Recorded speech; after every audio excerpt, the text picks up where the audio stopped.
Jesus now.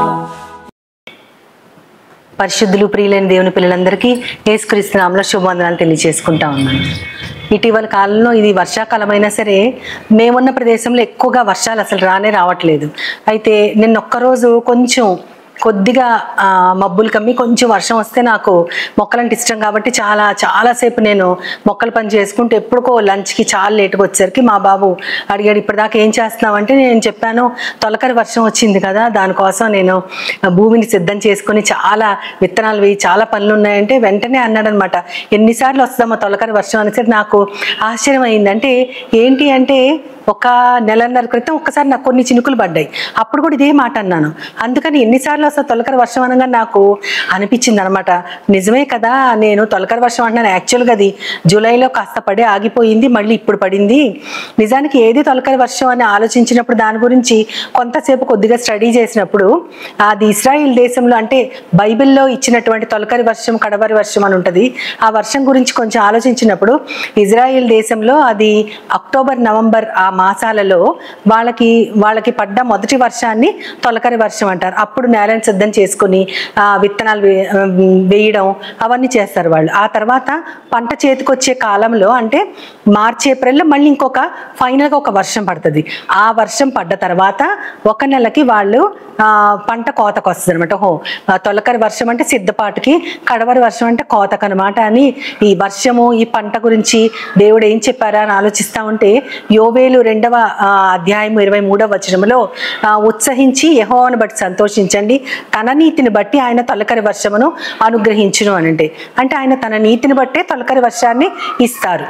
మనము right ప్లేస్లో ఉన్నాము, రైట్ సీజన్లో ఉన్నాము, వర్షాకాలము అనుకుంటున్నాం, కానీ ఆయన తన నీతిని ఆధారం చేసుకుని మనకి తొలకరి వర్షాన్ని ఇస్తారు. నాకు ఇది ఎంతో అద్భుతంగా అనిపించింది. అంటే దేవుని నీతి వల్ల మనకి వర్షం కురుస్తుంది. అప్పుడు నాకు పెద్దలు అనేటటువంటి మాట గుర్తొచ్చిందనమాట. వర్షాలు పడుతూ కొంతైనా పంటలు వస్తున్నాయంటే మంచి వాళ్ళు ఉండబట్టే ఈ భూప్రపంచంలో ఇంకా పంటలు ఉన్నాయంటే ఇదే అనమాట. అంటే మంచివారంటే దేవునిని వేడుకుంటారు, ఆయన నీతిని బట్టి ఆయన వర్షాన్ని కురిపిస్తారు అని అనిపించింది. అంటే రైట్ టైం రైట్ సీజన్, కానీ మనం దేవునిని ఖచ్చితంగా మనం ప్రార్థించాలి. అంటే దేవుని యొక్క వాగ్దానం మనకుంది ఏంటంటే ఈ సీజన్లో నేను మీకు వర్షాన్ని కురిపిస్తాను, అది కూడా ఆయన నీతిని బట్టే మనకి వర్షం కురుస్తుంది అని. అదేవిధంగా జకరియా గ్రంథంలో 10వ అధ్యాయము 1వ వచనం చూస్తే అక్కడ ఇంకొకటి ఉంది, యెహోవాను కడవరి కాలంలో వర్షము వాన కురియనట్లు వేడుకొనుడి అని. అంటే కడవరి కాలంలో వర్షం కోసం దేవుణ్ణి వేడుకోవాలని ఉంటుంది. అంటే పంట చేతికి వచ్చేటప్పుడు దేవునిని వేడుకుంటేనే ప్రతి వాని చేనులో పైరు మొలిగినట్లు ఆయన ఆకాశంలో మెండుగా ఉరుములు పుట్టిస్తాడు, ఆయన చక్కటి వర్షాన్ని కురిపిస్తాడు అని ఉంది. నాకు అది ఇంకొక ఆశ్చర్యం వేసింది. అంటే కడవరి వర్షం కోసము మనము యెహోవాను వేడుకోవాలి. మొదటి వర్షం ఆయన నీతిని బట్టి మనకి దయచేస్తాడు, కడవరి వర్షం ఆయన మనము వేడుకుంటేనే ఇస్తారంటే మొదటి వర్షం దేనిని సూచిస్తుంది అంటే అది యెహోవా పరిశుద్ధ బాహు కుడి బాహు అయినటువంటి యేసుక్రీస్తునే సూచిస్తుంది.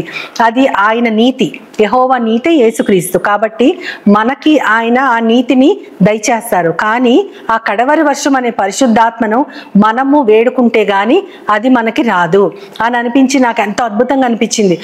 దేవుడు లిటరల్గా చూపించినటువంటి ఈ వాగ్దానాన్ని అదొక ప్రామిస్, ఒక ప్రేయర్తో ఆయన ఫుల్ఫిల్ చేస్తాడు. కాబట్టి అది ఒక ప్రామిస్. మొట్టమొదటి మనం చూసుకున్నది యోవేలులో అదొక ప్రామిస్ అయితే జకర్యాలో అది మనం ఒక ప్రేయర్ చేస్తేనే అది మనకు ఒక పంటగా మనకు వస్తుంది.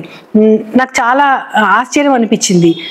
యేసుక్రీస్తు వారు మనకు ఒక ప్రామిస్గా ఒక వాగ్దానంగా వచ్చారు. మనం ప్రార్థన చేసి కోరుకుంటేనే పరిశుద్ధాత్మ దేవుడు మన హృదయంలో ఉంటారు. అప్పుడే మనం మంచి పంటని దేవుడికి ఇవ్వగలం.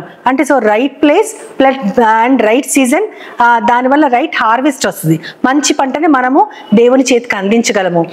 ఈ వర్షం అనే దానిలో ఇంత ఆత్మీయ అర్థం దాగుందని తెలిసినప్పుడు నేను చాలా సంతోషపడ్డాను. అంతేకాకుండా అపోస్తల కార్యముల గ్రంథములో 14వ అధ్యాయం 17వ వచనంలో కూడా ఇంకొక మంచి మాట ఉంటుంది.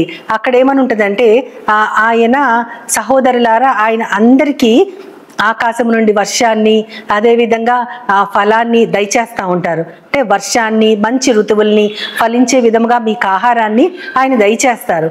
అయితే అదంతా కూడా ఆయన మనకి దయచేయడం దేనికి అంటే తాను ఉన్నాడనేటటువంటి సాక్ష్యాన్ని ఎవరు లేకుండా చేయలేరు. ఆయన దేవుడైన వారు ఆయన ఉన్నారు కాబట్టే ఆ సాక్ష్యము లేకుండా ఆయన చేయలేదు. ఏంటంటే ఇది ఉంది కాబట్టి, ఆయన ఉన్నారు, ఈ మనతో పాటు ఉన్నారు కాబట్టి ఉన్నారనే సాక్ష్యాన్ని మనకి ఇవ్వడం కోసమే ఆయన ఫలాల్ని, వర్షాన్ని, వాటన్నిటిని దయచేస్తున్నారని దేవుడు చెప్తా ఉన్నారు. ఫైనల్గా యాకోబు పత్రిక 5వ అధ్యాయం 7వ వచనంలో మనకి ఇంకోటి చెప్తా ఉంటారు. ఏంటంటే మీరు ఓపికతో కనిపెట్టుకొనుడి అని చెప్తారు.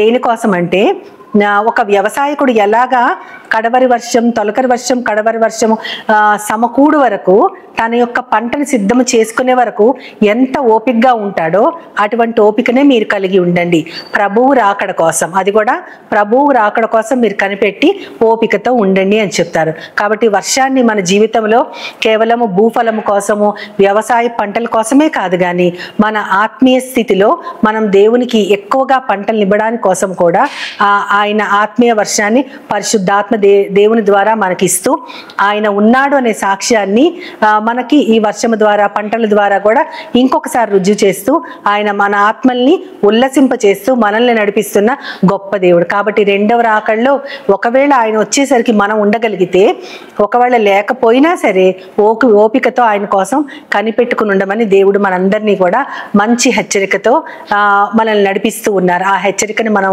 మనసులో నింపుకుంటా భూఫలాలే కాదు కానీ ఆత్మీయ ఫలం కూడా మనం ఫలించగలుగులాగున దేవుడు మనల్ని సిద్ధపరచాలని కోరుకుంటున్నాను.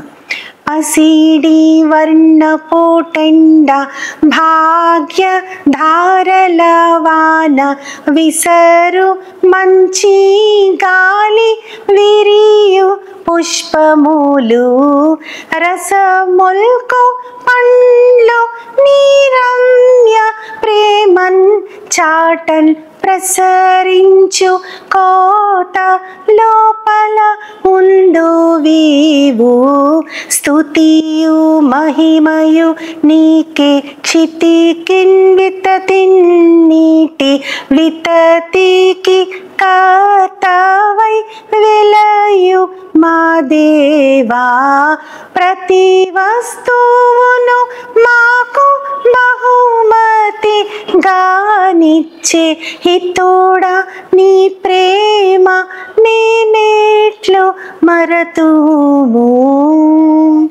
చిన్న ప్రార్థన చేసుకుంటూ భూఫలాన్ని, ఆత్మఫలాన్ని కూడా మెండుగా మనకి ఇవ్వగల దేవుడిని ఒక్కసారి స్తుతిద్దాం.